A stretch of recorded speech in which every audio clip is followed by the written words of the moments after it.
नमस्कार, आप देख रहे हैं हॉर्नबिल टीवी और मैं हूं आपके साथ निशी भाटिया। बुलेटिन की शुरुआत करेंगे उत्तराखंड से कुछ खास खबरों के साथ।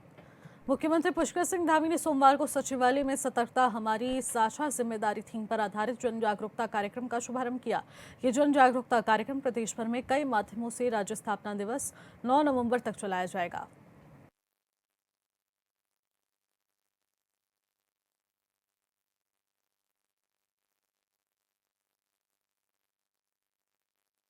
आज से सतर्कता जागरूकता सप्ताह अभियान सबकी साझी जिम्मेदारी ऐसी थीम के साथ ये सप्ताह प्रारंभ हुआ है और इसमें सभी विभागों को, उनके विभागाध्यक्षों को, सभी विभागों के जो सचिव, प्रमुख सचिव, सभी से ये अपेक्षा की गई है कि किसी भी कीमत पर भ्रष्टाचार नहीं होना चाहिए, पारदर्शिता होनी चाहिए काम में, और भ्रष्टाचार से कोई भी समझौता कहीं पर नहीं किया जाना चाहिए, काम में कोई लेट लतीफ़ी नहीं होनी चाहिए। ये संदेश नीचे तक जाए। आज इस सप्ताह का शुभारंभ किया गया है और अभी तक जो भी कार्रवाइयाँ की गई हैं उन कार्रवाइयों को और आगे बढ़ाया जाएगा। इसको एक अभियान के रूप में लेके पूरे राज्य के अंदर पूरा तंत्र हमारा पारदर्शी हो, पूरी तरह से लोगों के लिए मदद वाला हो, लोगों को अपने काम करवाने के लिए कहीं किसी प्रकार से परेशान न होना पड़े। जो भी भ्रष्टाचार में या अपनी जिम्मेदारियों में कहीं लापरवाही करते हुए पाया जाएगा, उसको किसी भी कीमत पर छोड़ा नहीं जाएगा। सोमवार को देहरादून के राजीव गांधी नवोदय विद्यालय तपोवन रोड नालापानी से सांसद खेल महोत्सव कार्यक्रम का आयोजन हुआ है, जिसमें सीएम पुष्कर सिंह धामी ने मुख्य अतिथि के रूप में प्रतिभाग कर कार्यक्रम का शुभारंभ किया। इस मौके पर सांसद नरेश बंसल, विधायक खजवान दास, विधायक उमेश शर्मा काऊ और मेयर सौरभ थपलियाल भी मौजूद रहे। कार्यक्रम को संबोधित करते हुए सीएम धामी ने कहा कि प्रतिभाओं को खोजकर नशा मुक्ति समाज की ओर बढ़ाना उद्देश्य है।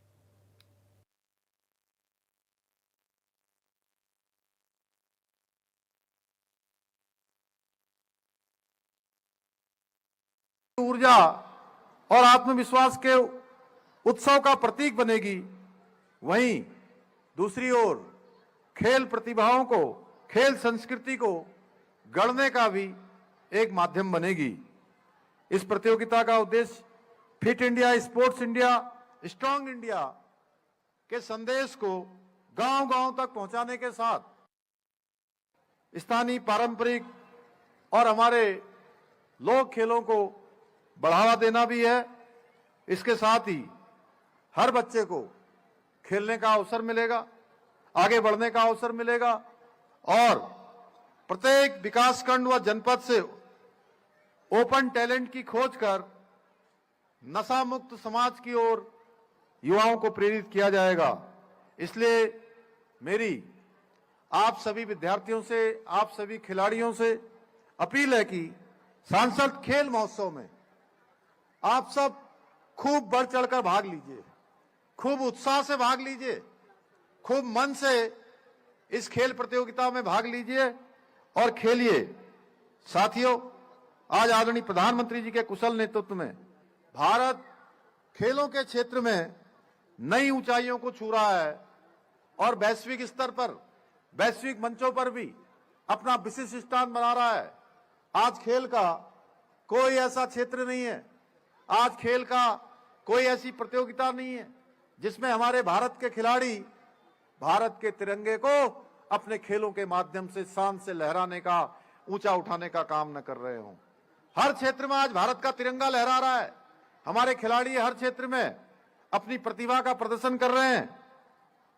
उनके मार्गदर्शन में आज प्रधानमंत्री जी के, हमारी सरकार भी खेल संस्कृति को बढ़ावा देने के लिए और पुरुषों के साथ ही महिला खिलाड़ियों को प्रोत्साहित करने के लिए भी निरंतर प्रयास कर रही है। इसी वर्ष हमारे राज्य में, आप सबको पता है, 38वें राष्ट्रीय खेलों का आयोजन भव्य और दिव्य तरीके से किया गया और इन राष्ट्रीय खेलों का आयोजन हमारी देवभूमि उत्तराखंड को खेल भूमि में स्थापित करने का मार्ग भी प्रशस्त किया है। इस बार के राष्ट्रीय खेलों में उत्तराखंड के खिलाड़ियों ने 103 पदक जीतकर इतिहास रचते हुए राज्य का गौरव बढ़ाने का काम किया है। आज उत्तराखंड विश्व स्तरीय स्पोर्ट्स इंफ्रास्ट्रक्चर के मामले में देश के प्रमुख राज्यों में गिना जाने लगा है और अब हमारे प्रदेश में राष्ट्रीय ही नहीं बल्कि अंतर्राष्ट्रीय स्तर की प्रतियोगिताएं भी आयोजित होने शुरू हो गई हैं। साथियों, हमारी सरकार उत्तराखंड को खेल भूमि के रूप में स्थापित करने के उद्देश्य से राज्य को शीघ्र ही एक स्पोर्ट्स लीगेसी प्लान भी लागू करने जा रही है, जिसके अंतर्गत प्रदेश के 8 प्रमुख शहरों में 23 खेल अकादमियों की स्थापना की जाएगी। इन अकादमियों में प्रति वर्ष 920 विश्व स्तरीय एथलीट, 1000 अन्य खिलाड़ी उच्च स्तर का प्रशिक्षण प्राप्त कर सकेंगे। इतना ही नहीं, हमारी सरकार जल्दी ही उत्तराखंड का पहला खेल विश्वविद्यालय एवं उत्तराखंड का पहला महिला स्पोर्ट्स कॉलेज स्थापित करने की दिशा में भी तेजी से काम कर रही है।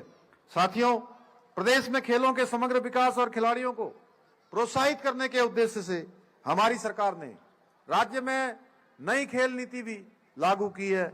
इस नीति के अंतर्गत राष्ट्रीय और अंतर्राष्ट्रीय स्तर पर पदक जीतने वाले खिलाड़ियों को आउट ऑफ टर्न सरकारी नौकरी प्रदान की जा रही है। इसके साथ ही हमारी सरकार मुख्यमंत्री खेल विकास निधि, मुख्यमंत्री खिलाड़ी प्रोत्साहन योजना, मुख्यमंत्री उदयमान खिलाड़ी योजना तथा खेल किट योजना जैसे कार्यक्रमों के माध्यम से राज्य के उभरते हुए युवा खिलाड़ियों को प्रोत्साहित करने का काम कर रही है।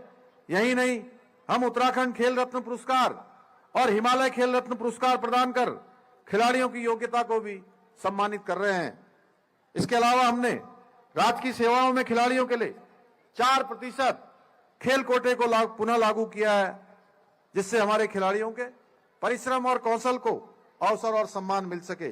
साथियों, आज के इस अवसर पर मैं आप सभी खिलाड़ियों से ये कहना चाहूंगा कि खेल में हार जीत से अधिक महत्वपूर्ण है खेल भावना, जो जीवन के हर क्षेत्र में हमको एक आगे का प्रशिक्षण देती है, आगे की शिक्षा देती है। और मुझे पूरा विश्वास है कि ये भावना आप सभी को न खेलों के क्षेत्र में बल्कि जीवन के हर क्षेत्र में सफलता प्राप्त करने में बहुत बड़ी सहायता करेगी, क्योंकि सफलता का एक ही मंत्र है, विकल्प रहित संकल्प। और इस मूल मंत्र को अपनाकर आप अपना लक्ष्य निर्धारित करें और उस लक्ष्य को प्राप्त करने के लिए कड़ी मेहनत करें। इसी विश्वास के साथ पुनः मैं आप सभी खिलाड़ियों को आप सबके उज्जवल भविष्य की कामना करते हुए, शुभकामनाएं देते हुए मैं अपनी बात को समाप्त करता हूं और आदरणीय नरेश बंसल जी को बहुत धन्यवाद करता हूं कि उन्होंने एक शानदार खेल महोत्सव का आज संयोजन किया है, जो निश्चित रूप से हमारे सभी खिलाड़ियों को आने वाले समय में उनकी प्रतिभा का प्रदर्शन का अवसर प्रदान करेगी। बहुत बहुत धन्यवाद। सांसद खेल महोत्सव पूरे देश भर में हो रहे हैं। 29 अगस्त से रजिस्ट्रेशन प्रारंभ हुए। हजारों प्रतिभागियों ने इसमें रजिस्ट्रेशन किए हैं पूरे देश भर में। यहाँ पर भी हमारा जो प्रारंभ हुआ इसमें भी हजारों रजिस्ट्रेशन हुए हैं और 21 सितंबर से प्रतियोगिताएं प्रारंभ हुई है, जिसका उत्तराखंड में मेरे जिले में, देहरादून जिले में आज इसका उद्घाटन हमारे प्रदेश के यशस्वी मुख्यमंत्री माननीय पुष्कर सिंह धामी जी ने किया है। न्याय पंचायत स्तर की प्रतियोगिताएं ये होंगी, इसके बाद ब्लॉक लेवल पर होंगी, फिर जिला स्तर पर होंगी और 25 दिसंबर को माननीय प्रधानमंत्री जी के प्रेरणादायी उद्बोधन से इसका समापन होगा।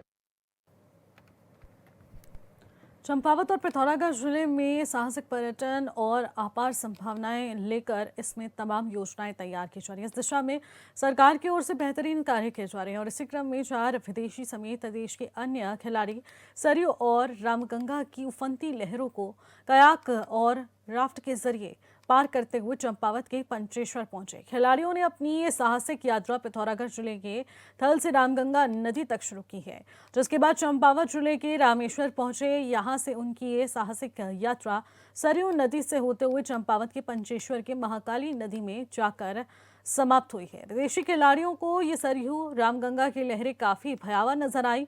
तो वहीं जिलाधिकारी मनीष कुमार ने कहा कि चंपावत जिले में राफ्टिंग और कयाकिंग के जरिए इसको बढ़ावा दिया जा रहा है, ताकि ज्यादा से ज्यादा लोग साहसिक पर्यटन का आनंद ले सकें और पर्यटन व्यवसाय को भी बढ़ावा मिल सके। उत्तराखंड की खबरों का रुख करेंगे। कदरपुर के 15 बटालियन एनडीआरएफ मुख्यालय परिसर में 29 युवाओं को 15 बटालियन एनडीआरएफ मानव जनित और प्राकृतिक आपदाओं से बचने और बचाने की ट्रेनिंग दी जा रही है।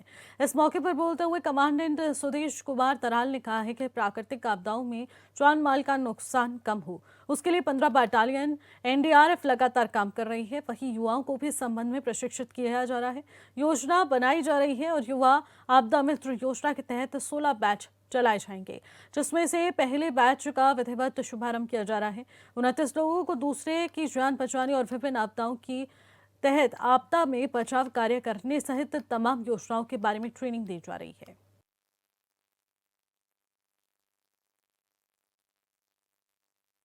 हम ग्राफिक एरा की तरफ से आए हैं भीमताल से। हम इधर एनएसएस वॉलंटियर है और इधर हमें डिजास्टर मैनेजमेंट की ट्रेनिंग मिल रही है कि कैसे कोई भी आपदा आए, कोई भी हमारे जैसे अभी धाराली में कोई आपदा आई थी, कैसे हमारे वॉलंटियर्स वहाँ पर पहुँचे, मदद की, एनडीआरएफ आई उधर, इन सब चीज़ के हम सीखने आए हैं इधर। क्या उद्देश्य होता है इसका ट्रेनिंग का? सर ये ट्रेनिंग का उद्देश्य ये है कि जान और माल की कम से कम संकट ना आए ज़्यादा, और ज़्यादा से ज़्यादा लोग को हम बचा सके। यहाँ पे मैं एनएसएस के थ्रू ट्रेनिंग लेने के लिए आई हूँ, जिसमें आपदा से रहित हम कैसे जनधन हानि की से कैसे बच सके, इसके बारे में मैं यहाँ पे सीखने आई हूँ। और मैं यहाँ पे कैसे लोगों की सहायता करूँ, कैसे कम से कम हानि हो और कैसे लोगों की कम से कम मैं यहाँ पे मौत से राहत दूँ, इसलिए आई हूँ। ये भारत सरकार की पहल है। युवा आपदा मित्रों को जो है सभी संगठनों द्वारा ट्रेनिंग दी जा रही है। उसी के अंतर्गत जो है स्टेट ने हमें जो है रिस्पॉन्सिबिलिटी दी गई है। 16 बैचेज हमारे यहाँ पर एनडीआरएफ में चलने हैं। हर एक बैचेज में 30 बच्चे होंगे, उसमें लड़कियाँ भी होंगी, बॉयज़ भी होंगे। सबको हमने किस प्रकार से जो आपदाएं आती है हमारे बीच में, कोई अर्थक्वेक आ जाता है, फ्लड से रिलेटेड घटनाएं हो जाती हैं, तो जो एक सप्ताह के दौरान इनको हम परिपक्व कर सकते हैं इन चीज़ों में, जिस प्रकार की ट्रेनिंग में इनको जो है फ़ायदा हो, अपने आसपास के इलाके में अपने लोगों को लोग सिखा सके फर्दर जा करके, तो उन पे हम लोग का फोकस रहेगा और वो ट्रेनिंग इनको इस सप्ताह के दौरान दी जाएगी। उत्तराखंड अपने 25 साल पूरे करने जा रहा है, जिसके लिए तैयारियां तेज हो गई हैं। राज्य में 2 दिन का विशेष सत्र भी आयोजित किया जाएगा, जिसमें देश की राष्ट्रपति भी शिरकत करेंगे। ऐसे में राज्य के पूर्व सीएम त्रिवेंद्र सिंह रावत का कहना है कि इन 25 सालों में बीजेपी सरकार के कार्यकाल में राज्य में बड़ी तेजी के साथ विकास हुआ है। पूर्व मुख्यमंत्री और लोकसभा सांसद हरिद्वार त्रिवेंद्र सिंह रावत जी हमारे साथ मौजूद है। सर, जिस तरह छठ का पर्व है बड़े धूमधाम के साथ उत्तराखंड में भी मनाया जा रहा है, किस रूप में आप देख रहे हैं सर? ये बहुत अच्छा है। ये भारत की जो आध्यात्मिक जो हमारी विरासत है उसको संजोए हुए है हमारा ये छठ पर्व।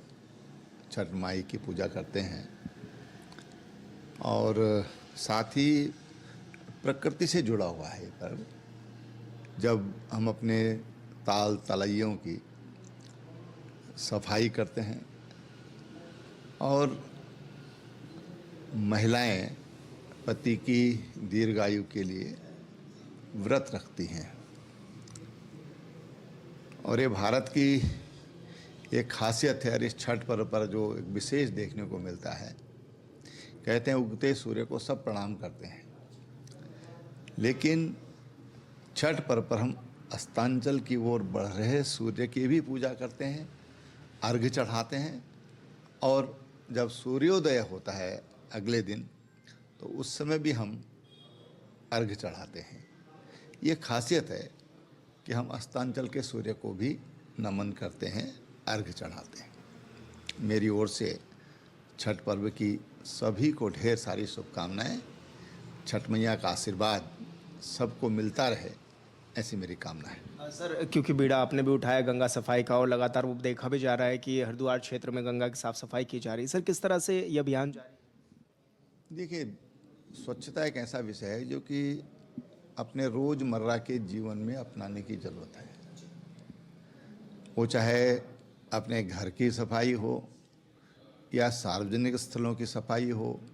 तमाम महापुरुषों की मूर्तियाँ होती हैं, उनकी होती हैं, हमारी नदियाँ हैं, हमारे घाट हैं, तमाम जगहों पर ये स्वच्छता का अभियान ये निरंतर चलता रहे, तभी वास्तव में जो स्वच्छता है वो बन सकती है, जब हमारे रोज़मर्रा के जीवन का वो हिस्सा बन जाए।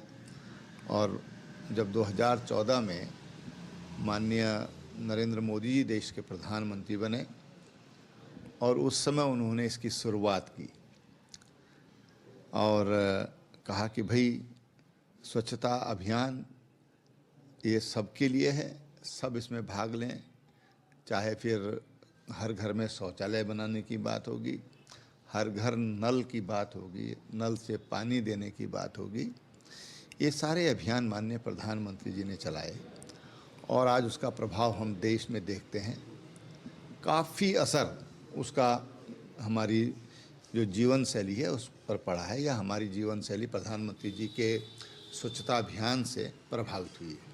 सर, क्योंकि स्थापना दिवस भी है उत्तराखंड का, 25 साल उत्तराखंड लगभग पूरे कर चुका आपने, किस रूप में आप देखते हैं सर? और ये भी कहा जा रहा है कि राष्ट्रपति जी भी आ रही हैं। देखिए, उत्तराखंड बने हुए 9 नवंबर को 25 वर्ष हो रहे हैं, यानी कि उत्तराखंड एक युवा उत्तराखंड बना है और इस दौरान उत्तराखंड में तमाम तरह की प्रगति हुई है।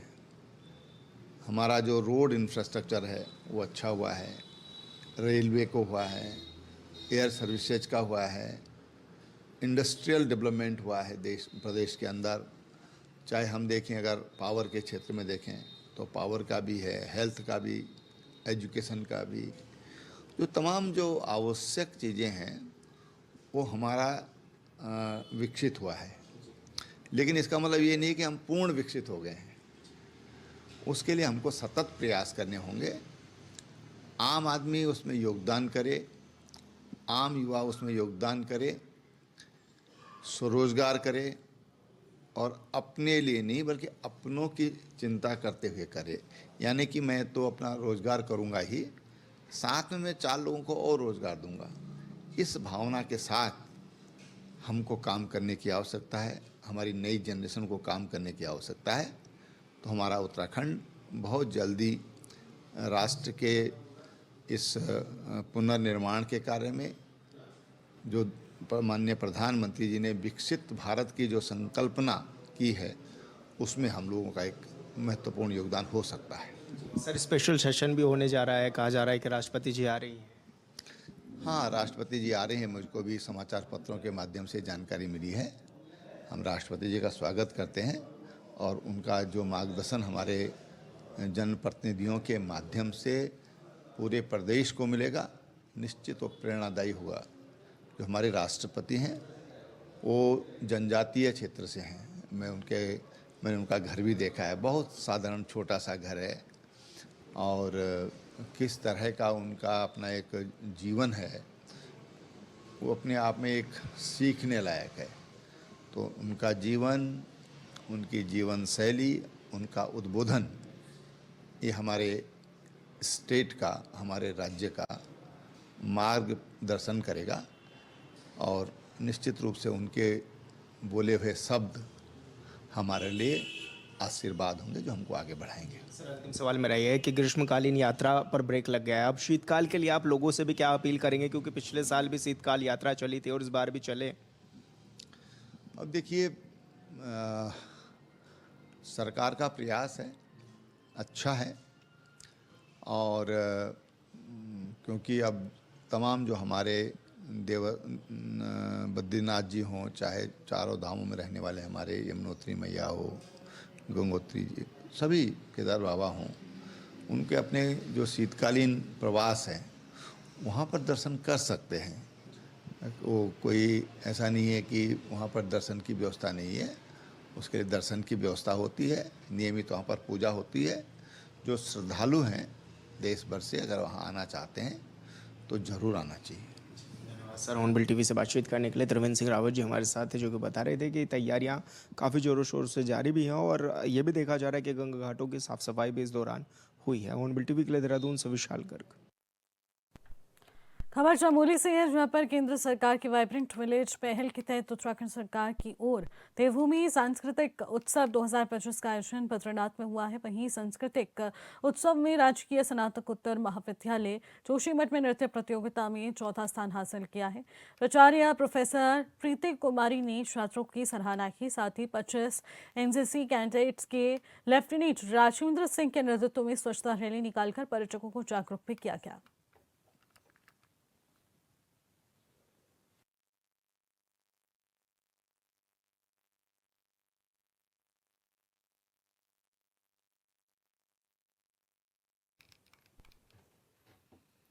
लोहाघाट ब्लॉक का नेपाल सीमा से लगा पंचेश्वर क्षेत्र में एलिंग और गोल्डन महासीर मछली के लिए विश्व प्रसिद्ध जगहों में से ये एक माना जाता है, जहां देश ही नहीं बल्कि विदेशों से भी एंगुलर पहुंचते हैं। ऐसे में एंगलिंग का आनंद उठाते हैं और साथ ही साथ एंगुलरों और पर्यटकों को पंचेश्वर में बेहतर सुविधा देने के उद्देश्य से पर्यटन विभाग की ओर से लाखों रुपए की लागत से पंचेश्वर में एंगलिंग बीच का निर्माण किया जा रहा है। अब लेकिन लाखों रुपए खर्च करने के बावजूद पर्यटकों को इस बीच का लाभ नहीं मिल पा रहा है, क्योंकि पर्यटन विभाग की ओर से एंगलिंग बीच में आने वाले पर्यटकों के लिए पानी की कोई भी व्यवस्था नहीं है, जिस वजह से बीच में पर्यटकों को रहने के लिए लाभ नहीं मिल पा रहा है और बीच सफेद हाथी बनाया हुआ है। आपको बता दें, लोगों का कहना है कि पर्यटन विभाग ने लाखों रुपए की लागत से बीच का निर्माण तो कर दिया है, लेकिन उसमें पानी जैसी अहम सुविधा नहीं दी गई है। बीच की देखभाल कर रहे पीआरटी हरीश शिवपुरा ने बताया कि पर्यटक यहाँ पर आते हैं, लेकिन पानी न होने से यहाँ रहने की सुविधा उपलब्ध नहीं हो पाती। वहीं लोगों ने शासन प्रशासन से बीच में पर्यटकों के लिए जल्द से जल्द पानी की व्यवस्था और अन्य सुविधाएं देने की मांग की है।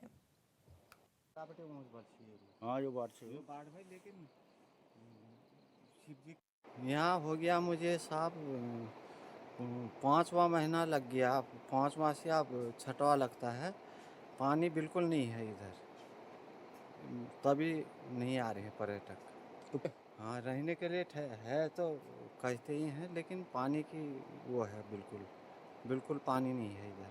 तो और तो एक ये गेट नहीं है इधर पर, और इधर से थोड़ा ये रास्ता, ये भीड़ में थोड़ा जाली हाली होती तो ठीक रहता। हाँ, इधर से आते हैं, लेकिन शिव जी की कृपा से, पंचेश्वर बाबा की कृपा से इधर कुछ नहीं दिखता है। फिलहाल इस बुलेटिन में इतना ही। आप देखते रहिए ऑनबिल टीवी। नमस्कार।